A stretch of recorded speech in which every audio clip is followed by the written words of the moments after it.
Hello and welcome to this video series on ePortfolio creation using the WordPress platform. You have probably come across these videos because you are finishing your internship with the School of Communications, or you are about to graduate from the School of Communications and you need to have an ePortfolio that is going to land you that dream job.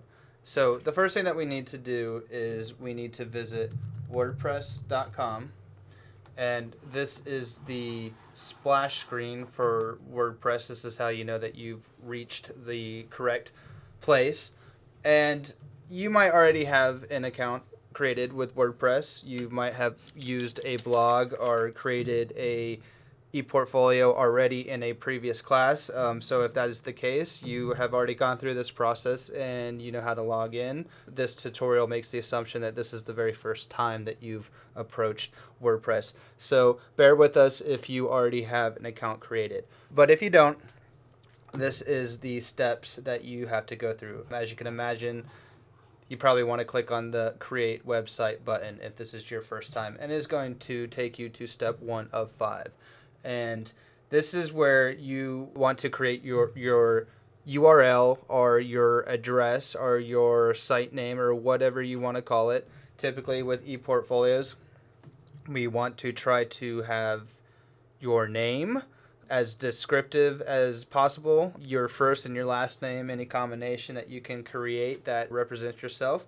So for people who have more common names, you probably won't have any luck. So for instance, if I try out my name, it's going to say, sorry, that site already exists. Again, if you have a more typical name, you will probably have this problem. And things that you can try to do is you can try to put in your middle initial, and that doesn't really help. Or you can do your last name first or first name last, any combination that you can try to do so that you can get your name into that. But because I know that that's going to be difficult with my name, and this is just an example for these tutorials, I am not going to worry about it, and I am going to just create something like test Elon ePortfolio. And that seems to work, but I misspelled our portfolio, so let's do that again. Test Elon ePortfolio. And congratulations, you get that green check. That means you can use that URL. So I'm going to click Create Your Site. And the next thing you're going to get is this window that says, okay, here's your site's address. So testeloneportfolio.wordpress.com. Now, there are going to be moments where WordPress tries to convince you to buy a premium account so that you don't have this .wordpress.com. For your ePortfolio, you really don't need to worry about that. It's the free services that WordPress provides are very adequate for creating the portfolio that you need to create. You can go back in the future if you decide and upgrade your account and change that prefix. But I'm suggesting that you really don't need to worry about it. So they need a few more details. They need your email address. And I am going to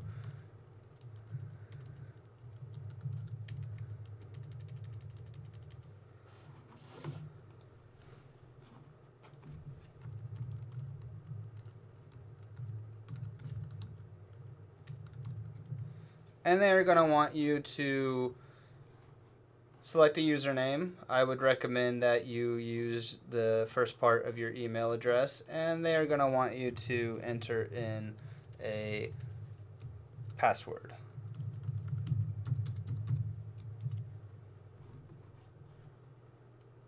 And again, WordPress is going to try to upsell you with the premium account, saying, you know, we can have it be .com, .me, .co. Let's not worry about that. No, thank you. We don't want that. The fourth step that you have to accomplish is picking your theme. The theme dictates the overall style and layout of your site, and because we are just creating it right now, and we will have a whole video where we will talk about themes more in depth. So let's not really worry about this too much right now. I'm just going to go ahead and pick a theme that I like, something something relatively simple. So let's go with those coals. And one more time, WordPress is going to ask that you upgrade your account and pay them money.